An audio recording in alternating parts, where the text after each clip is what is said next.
Now, friends, come to this particular question where we have to discuss residential status and the computation of the income and all that. Now, first situation, X Limited is an Indian company, 10 shareholders and all that data has been given. Indian company is always resident in India. I repeat, it is always resident in India, no matter where your shareholders, no matter where your directors, where your board meeting. So answer is Indian company is always resident in India. Okay. Second, Rajaram Export is an Indian company. So Rajaram Export, which is an Indian company, is always resident in India. Keep that in mind. Okay. Now it carried on business in UK. All the shareholders of UK. Now these things don't matter because once you are an Indian company, that means you are registered under the company law in India. You are always resident in India. Now board meeting, wherever it is held, nothing doing. Even general meeting shareholder take place outside India, nothing doing. Find out the residential status of, just make a small correction, of Rajaram Exports Limited. Okay, so Rajaram Exports Limited is in this particular situation a resident person because you are an Indian company. So no matter where you are. Okay, so Rajaram Exports is a resident in India. Okay, now this Rajaram Exports, which is an Indian company, which is in this engaged in manufacture of precision machinery and all that, it sells to various companies outside India. Total exports to the London is this particular, and this particular exports is done through an agent, Dickey Limited, and this company is registered in India. Now, moment this word agent comes, no, it always becomes difficult when it comes to interpretation. Okay, agent is a very, very generic word. In an international taxation, you have to give a clear meaning to what kind of agent that we are talking about. Okay, because moment you say in a transaction which is done through an agent, normally agent principle is one and the same. Okay, so context in which the word agent has been used, you have to keep that in mind. So this particular agent appears that it sells the machinery through this. So this agent is basically a selling agent. Okay, so he is basically an independent person, but he is only getting, or this company is getting only the selling commission out of this particular transaction. Okay, now it sells this particular machinery through an agent, Dickey Limited. Okay, and the actual sales has been done to a company which is Haddon Limited in London. Now Dickey Limited is paid a selling commission. So what is happening is that Dickey Limited is receiving money from Rajaram. Okay, so Rajaram is paying commission to Dickey Limited. Now this Dickey Limited is also company registered in London. So it is basically a foreign company. Okay, so foreign company, basically non-resident. Now foreign company, place of effective management, all that details not given to us in the question, so forget it. We will say it is a non-resident. Okay, so now this 2% sales have been, selling commission has been given. Now it is transferred by Rajaram Export SBI account this to London account this. So it is transferred from a bank account in India to a bank account abroad. So whenever this is online transaction or through interbank transfer is done, the place of receipt of money is where the receiving branch is situated. So these particular monies are not received in India by the receiver. So receiver in the given case, which is Dickey Limited, it has received the money outside India. Okay, so the receipt of money is outside India in this particular situation, because sender is sending the money and receiver is receiving in London. Okay, now no tax was deducted by Rajaram Exports on this commission payment. In view of that, the payments were made outside India, overseas agent and non-resident. So no tax was deducted. Now see, this Dickey Limited income, whatever that 2% amount comes, okay, 2,50,000 pound, 2,50,000 pound, this particular 100 rupee. Okay, and you can just multiply with whatever the numbers. Okay, and it's just a 2% commission, whatever it comes to. Okay, so whatever is the commission figure. Okay, now this particular commission figure is not accrued in India. It is not accrued in India. Why? Because the Dickey Limited has provided its commission services from a place outside India, okay, which is in London. So it is not accrued in India, and since it is not accrued in India, the commission payments are not taxable in India because it is not even received in India. So it is not even received and it is not even accrued. So it is not taxable in India. Okay, so for Dickey Limited, whatever is the amount of the commission is not taxable in India. Okay. Now, first of all, it is not taxable. Now, since it is not taxable, the tax is not deducted. So if it is not taxable and if the tax is not deducted, there is nothing wrong. That means there is nothing like non-compliance of the TDS, because non-compliance of the TDS will come only when the tax was deductible and you have not deducted. So there is no question of any non-compliance of the TDS coming into picture. Now, net business income of Rajaram Exports after the deduction of the commission is 12,50,000 rupees. So your income will be 12,50,000 rupees. And additions because of the non-compliance of the TDS will not be effected, or it will not be required, because these payments are not taxable of the Dicky Limited inside India, and therefore no adjustments in business income computation is ever required. Now, one of the point which in fact this type question I've already explained that to you before, so this is not a new thing, but I have to explain now something into a greater depth. Okay. Now, first of all, this is a commission transaction. Keep that in mind.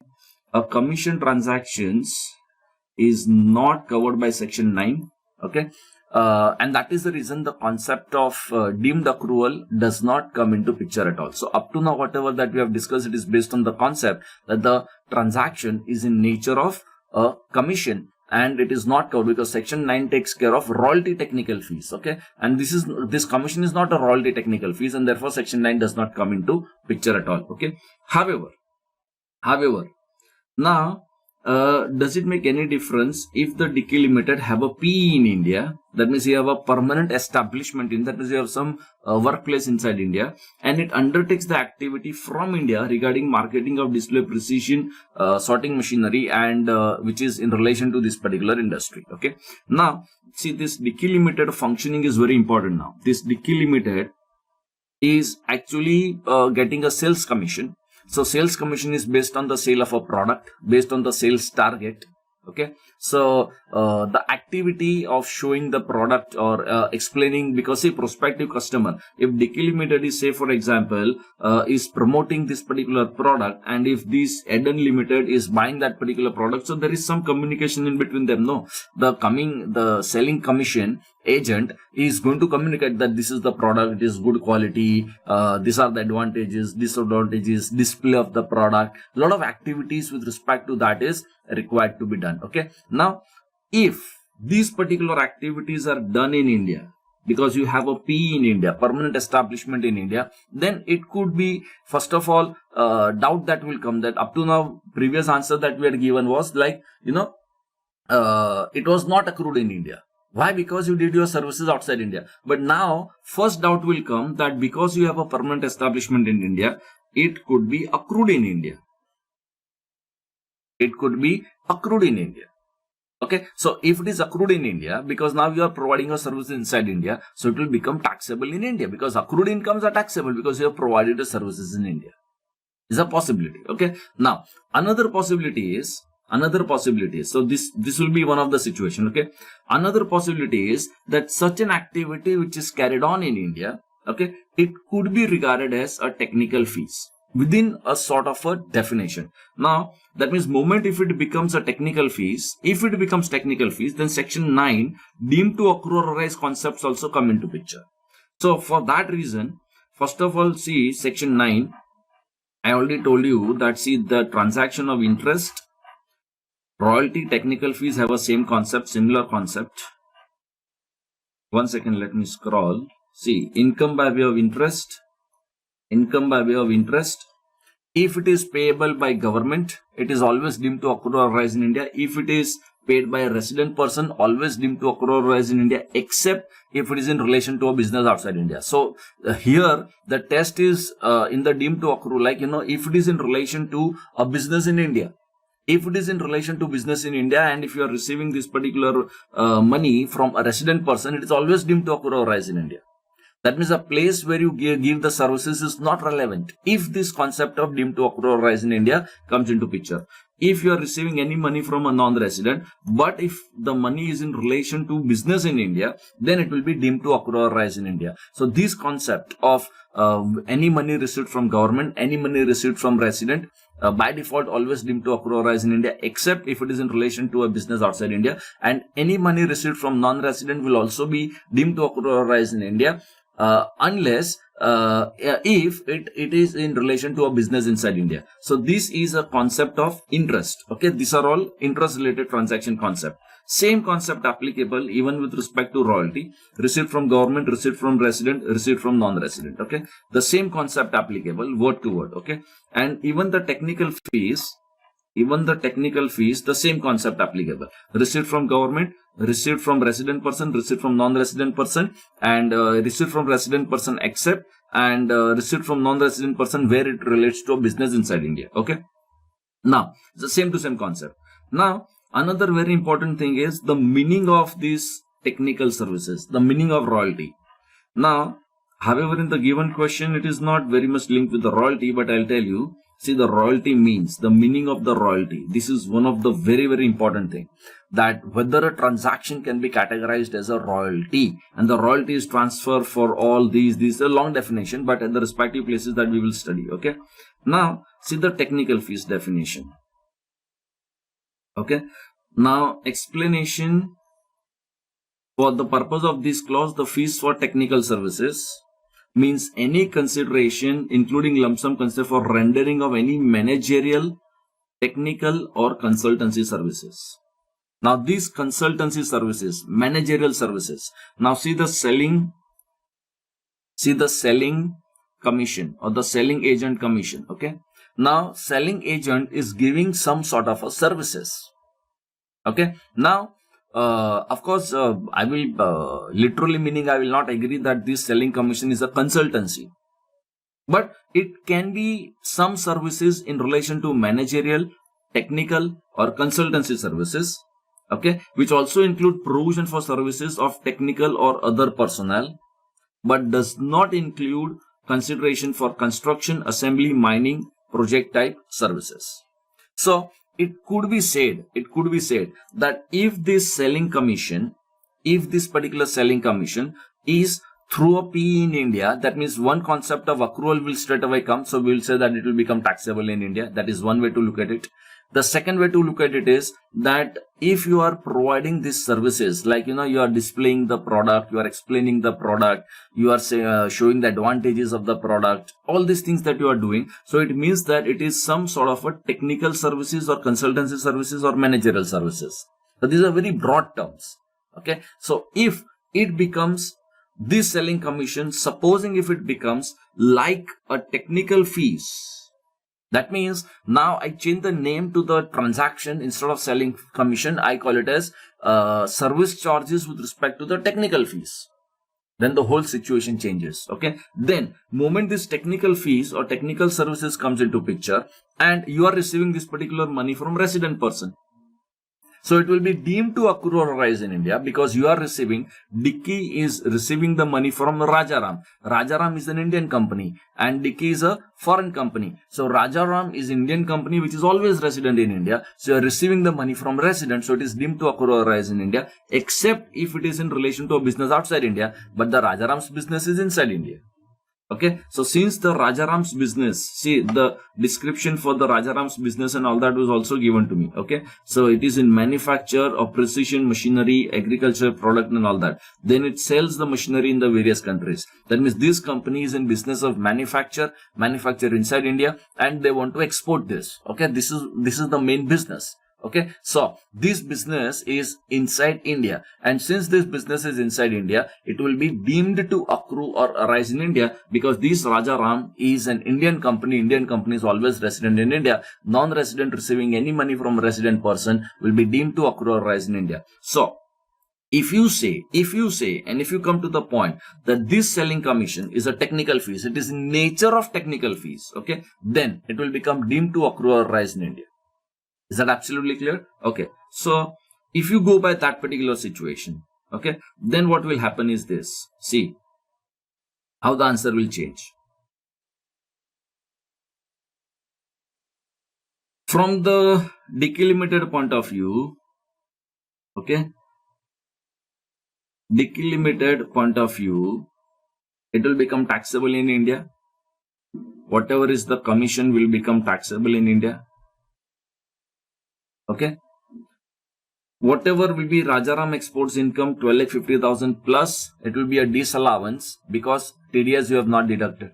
So you are paying to foreign company and now this is taxable in India. So you have not deducted the tax. It is clearly given that tax is not been deducted on this particular transaction. So there will be a business income disallowance. So whatever is the amount of the commission will be disallowed while computing the income. However, in the subsequent years, if you do the TDS compliances, that particular year you will get this particular deduction with respect to the commission payments.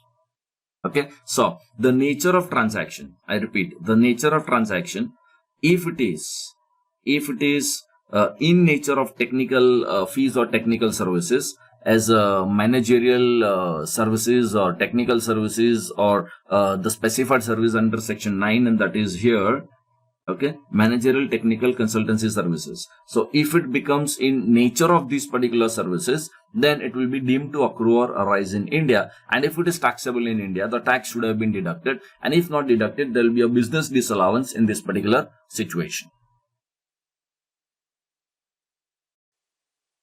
Now come to this particular question.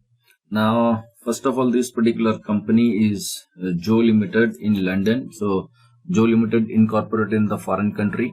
So it's a foreign company. So its place of effective management and all that will become relevant for the purpose of discussion. However, the turnover is more than 50 crore, because there is one circular that place of effective management, the retail concept is applicable only if your turnover crosses 50 crore rupees, and that's the reason it is saying that turnover is more than the limit.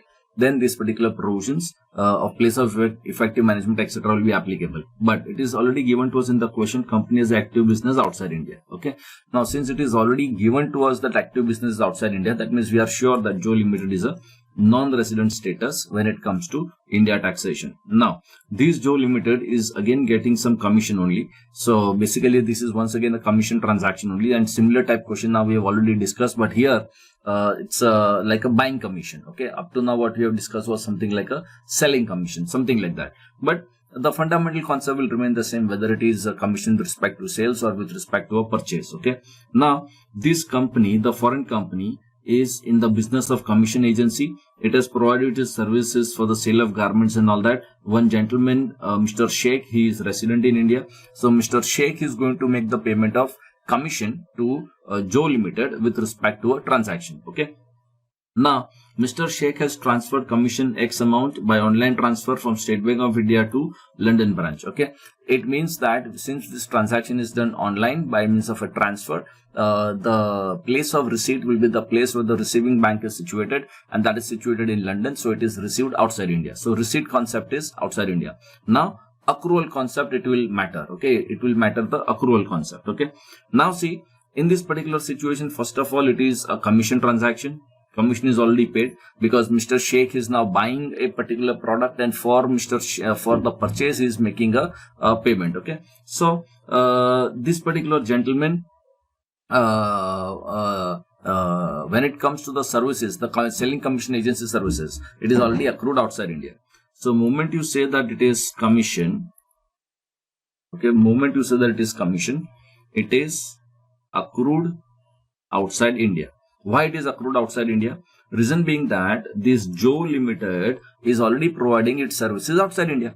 Joe Limited, none of the person has ever come to India. So it is providing some commission agency, but they are providing their services in London. So it is not accrued in India. Very simple as that. Okay. Since it is already accrued outside India, okay, in that particular case, it will not be taxable in India, because it is not even received in India. So not even accrued in India, not even received in India. So for the Joe Limited, that is a foreign company, the non-resident company, now that we have already understood, it will not be taxable in India. Okay. However, if this particular commission is treated as a technical fees, now it is very rare. It is a very rare kind of a situation that it is to be treated as a technical fees in the given question. Okay. The reason why that now the Joe Limited is not providing any services in India. It does not have any PE in India. It has got no place of operations in India. Okay. So we cannot imagine by any stretch that this commission are with respect to the services inside India. Okay. So this is not a technical fees. This is not a technical services. That means section 9 cannot be applicable. Okay. And that was one of the point here in this particular situation. Now another point here is that supposing, let us assume Worst come to worst, that was a technical fees. Okay. Now, if it was a technical fees, then also section 9 provision will become a very big question mark. It will become a very big question mark because it should be in relation to a business in India. This particular transaction. Okay. So this particular commission should be in relation to a business in India. However, this particular business of basically the garments is outside India. Okay. Of that particular foreign company is selling this particular product outside India, but Indian person is buying this particular product for Indian business. Okay. So because this is a transaction sale also outside India, the actual transaction of sales is also outside India, and commission is received also outside India, then also section 9 being applicable will become very, very debatable and very, very doubtful in this particular, because it is in relation to the buying commission, because the entire sale transaction for which we are talking the commission is also outside India. Okay. So I will say that this is not a technical fees.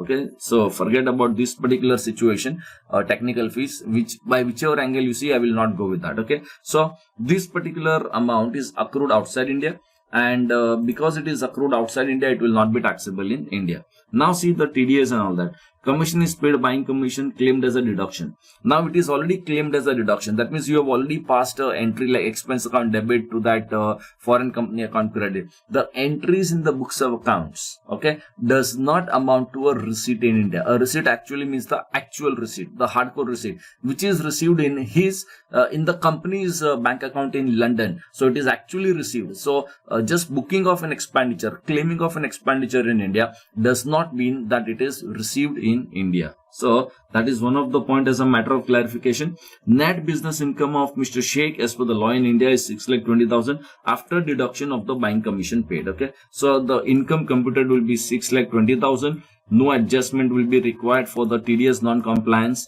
and the income will be 6,20,000 by itself, because in the given situation the commission is not taxable in India, so tax is not deductible, and you have not deducted the tax. That means there is no violation of the TDS compliances, and therefore no question of any additions required in this particular circumstances. So this is how the computation will be done with respect to Mr. Sheikh, and of course the commission income of a foreign company will not be taxable in India. Now see, in this particular question, Z Limited incorporated in Japan, that means it is a foreign company. Now foreign company residential status will be based on the place of effective management.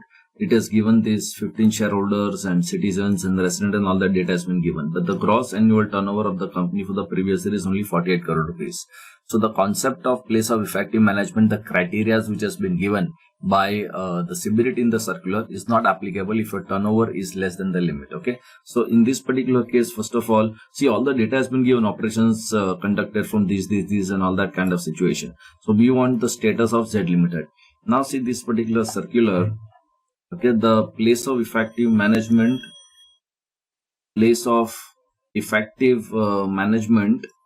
in this particular situation will not apply. The concept will not apply with the turnover is 50 crore or less in a financial year. Okay, and since in the given question the turnover is less than the limit, then that concept of poem will not apply. So our assessee will be regarded as a non-resident. That means Z Limited will be non-resident. Now friends, come to this particular question where we have to determine the place of effective management. Now B Limited is an Indian company, A Limited is a Mauritius company, so we will basically want this A Limited, what should I say, a place of effective management. Okay, and the assets of A Limited are situated in Mauritius. All employees are also located in Mauritius. So there are different tests, no? So asset test, thereafter employees test and all that. Okay, so these are outside India. Now this particular question is mainly I think focusing on your passive income. Okay, so average income wise breakup of current year and last 2 years is already given to us. Okay, so passive income, let us see that particular percentage. Okay, so first of all, let us go and open that particular passive income test. Okay, first of all, the active business outside India, if the passive income is not more than 50% of its total income.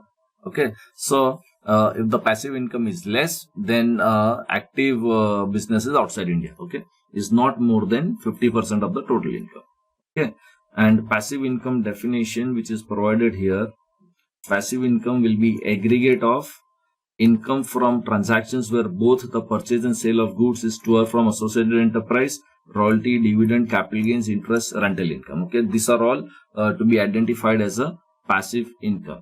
Okay, so let us go and check what is passive. Now 32% of the transaction where purchases are made from parties which are non-associated enterprise and sold to associated enterprise. So this will not be a passive income, because passive income, it has to be purchase and sale both. Okay, purchase and sale is from and to the associated enterprise. So this will not be a passive income. Okay, this will not be passive income.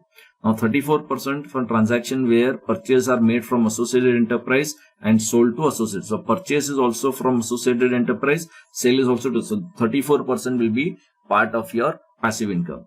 Now 27% of transaction where purchases are made from associated enterprise and sold to non-associated enterprise. So again 27% will not be regarded as your passive income, because transaction both the purchase and sale both has to be from associated enterprise. Okay, 7% of interest, royalty, dividend, capital gains and rent. So 7% will be your passive income. So total passive income is 34 plus 7. Okay, so that is your 41%. Okay, is your passive income. So your passive income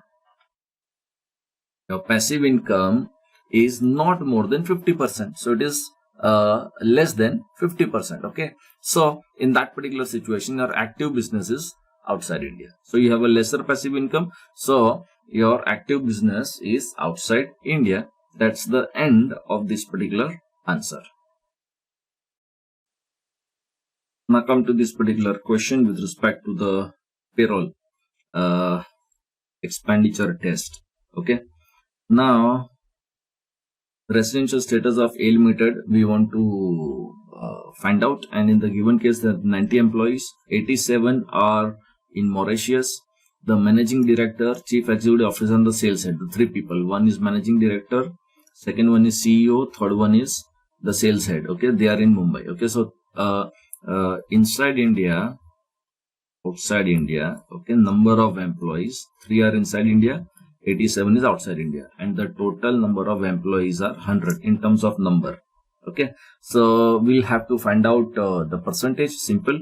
So these 387 and 90, sorry, so the percentage that we are going to calculate is 3 point some odd percentage. Okay, so active business will be outside India, because you have less than 50% inside India. So maximum is outside India. So active business test is outside India. Okay. However, if anyone test to become inside India, no, then will become a resident in India. Keep that in mind. Anyone test. Okay. So this is number of employees. Now the payroll expenditure. Okay. The annual payroll expenditure, total payroll expenditure is 87. Of 87 employees is 3.3 crores. So 87 employees are basically outside India. So that is 3.3 crore. Okay. And the payroll expenditure of managing director, chief executive officer and the sales head is total 3.8 crores. So inside India employees payroll is 3.8 crores. The TDS is 3.8 crores. That is not very much relevant here. Okay. So just take the total. The total payroll expenditure is 7.1 crore. And inside India is how much? 53.52, some percentage. Just calculate the percentage. Okay. So inside India, it is not less than 50%. So inside India, it is more. Okay. So yeah, now your active business is going to become inside India. So any one test. So number of employees test or the payroll. Any one test has become affirmative. That means your active business will become inside India. Okay. In that particular case, my answer will be assessee will be resident in India. Now friends, come to this particular question where in the question ID number 4, assume that it has 5 directors and the board meetings are held in India, 2 meetings are held in India, 3 meetings are held in Mauritius, 1 meeting in Maldives. Okay, so 3 plus 1, 4 meetings are outside India, 2 meetings are inside India. Okay, now in the circular it has been clarified that if your place of effective management is outside India, okay, so in that particular case normally we say that your residential status will be non-resident, but it is subjected to additional conditions. Okay, so normally we say unless and until all this data has been given to us. Okay, where the place of effect in the paragraph number 7, the place of effective management of the company engaged in the active business outside India shall be presumed to be outside India. So if your active business, as per that particular monetary test, asset test, payroll test, passive income test, where it is outside India, it will be presumed, or it will be considered as outside India if the majority of the board meetings are also held outside India. Okay, so the board meeting test also has to be considered, or it is relevant, because see, this is the board meeting is the place through which the major corporate decisions are being undertaken. So this decision making process cannot be ignored. This is what this particular circular is trying to say. Okay, so we have to see the majority of the board meetings, okay, so in this particular situation, see, the majority of the board meeting, the total board meeting were 6, and the majority is outside India. Okay, so since the majority of the board meetings are outside India, we will say that the residential status will be non-resident and the place of effective management is outside India as per the clarification of the circular. Now come to this particular question. This is in fact the continuation of the previous question. It is noted by the officer that senior management signs all the contract up to 15 lakhs. And contracts up to 15 lakhs senior management signs, and if there is any contract above 15 lakhs, A Limited will have to submit recommendation to Indian holding company, that is B Limited, and B Limited takes this particular final decision. And 98% of the contracts are above some 15 lakhs, even over past 2 years similar data is there, and residential status of A Limited. Now see, it is in continuation. So normally we say active business tests. Okay, we'll have to check that if it is outside India. Okay, if it is outside India, that's okay. Thereafter, we will also test board meeting. Okay, so it is not just the active business test, but on top of that board meeting test. But we follow in the hierarchy. First active business test, here it outside India, then board meetings also. The majority of the board meetings should be outside India, that way. And where the board meetings are also outside India, then the decision making process. Okay, if that should also be outside India, but if it is inside India, then it will become a resident in India. So it is all condition one above the other. Okay, now see this clause number 8 in that particular circular. Okay, in case of companies other than those engaged in active business referred to in above para, I've already explained it to you some time back. You have to decide in 2-stage process, and in all these cases, see the active business test and all that, the average data of previous year and the 2 years prior shall be taken into account. So that previous, in many of these questions, no, previous year and 2 years back data. So where you have to consider the average of data in decision making process. Now the decision making process, you have to identify first of all those people who are actually the key management and actually who are taking that particular decision, that you have to identify, and then you have to identify the place where those decisions are being undertaken, and based on that you have to take that particular decision of residential status. Okay, and there are various of discussion which has been given, like location, how the decision being undertaken, if it is delegated, if there is any delegation of the powers and all that. So logically you have to think little bit rather than going into a lot of technical details of this particular, because a very detailed circular. The foreign company residential status is international taxation, one of the very heavyweight kind of a discussion, because if you become resident, you become liable for global taxation in India. Okay, now see here, the A Limited is delegating decision making to B Limited, which is an Indian company. So basically B Limited, Indian company, taking decisions in India. So the place is where you are taking the decision is inside India, and 98% of the contracts are also inside India. And because 98% is more than 15 lakhs, that is linked with your Indian company, so these decisions are being taken inside India. So decision making is inside India Okay, and therefore you will be regarded as resident in India, where this particular data has been analyzed. Now, friends, in this particular question, it is given to us that Indian multinational group A Limited is in Singapore. So A Limited is in Singapore. It has 100% downstream subsidiary B, C, and D. Okay. Now down to B, C, and D. B and C in Hong Kong and D in Cyprus. That in the foreign country. Income by way of interest, dividend, and all that is there from its subsidiaries. So it is something like passive income and all that. But exact amount, etc., is not given to us in the question, though, so we cannot do that particular analysis.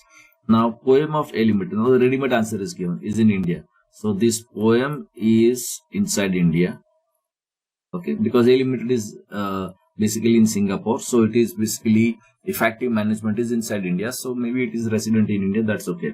And it is ultimate parent company of the group B, C, and D. Okay, and B, C, and D are engaged in active business outside India. So it is already given to me active businesses outside India for all B, C, and D. Ready-made it is given. Now the meeting of the board of directors of the companies are held in Hong Kong and Cyprus. So board meeting test also it is practically outside India. Find out the residential status of B, C, and D Limited. Now see, in the given situation, that way they have already said active business is outside India. After active business test outside India, there is a board meeting test. Okay, so it is indicated in the question that this is also had outside India. After the board meeting test, there is a decision making process test. Okay. Now that B, C, and D decision making process test, that is not given data. That data is only not given to us in the question. So see, active business test is given that it is outside India. That's okay. Now then top of that, then there is a board meeting test. So that is also outside India, indicated in the question. But thereafter, there is a decision making test. That decision making also, if it is inside India, supposing these subsidiaries decisions are being taken by A Limited and whose poem is inside India, then answer can change. So that particular decision making data is not given to me in the question. It is not given to me in the question. So I can say that I'll just go with the flow of the question that the poem is outside India. So you are non-resident, that means you're not resident in India, but it is based on the assumption that even the decision making is not done through its A Limited, or it is not done through India. Okay, so decision making is also outside India on the assumption that B, C, and D Limited will be regarded as a non-resident. So the decision making test, okay, that should have been given to me as a information about B, C, and D, but it is not given. I assume that it is outside India, and I say that it is non-resident, or I will say that assume that it is inside India, so residential status will become resident in India. So accordingly, I have to give the answer.